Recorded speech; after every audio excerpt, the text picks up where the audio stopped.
வாலை ஃபைனலாக பார்த்துட்டேன். Directed by Mari Selvaraj, one of the good movie guys. So Santhosh Narayan மியூசிக்கில் ஸோ செம்மையாக இருந்துச்சு அந்த தேட்டர் எக்ஸ்பீரியன்ஸ் ஆக்சுவலி.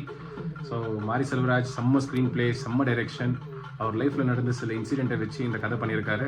ஸோ இந்த கதை ஒரு ஊர், ஒரு ஃபேமிலி, ஸோ எப்படியெல்லாம் கஷ்டப்படுறாங்க, ரொம்ப வறுமையில் இருக்கிற ஒரு ஃபேமிலி, டெய்லி கடன் கட்டுறதுக்கும் டெய்லி லிவிங்க்கும் எப்படியெல்லாம் கஷ்டப்படுறாங்கன்றது தான் இந்த ஸ்டோரி.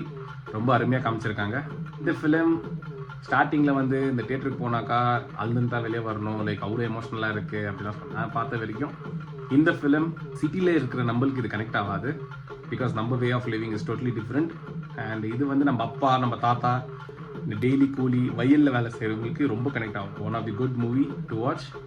ஸோ யாருன்னா ஒன்றும் பார்க்காம இருந்தீங்கன்னா போய் பாருங்கள்.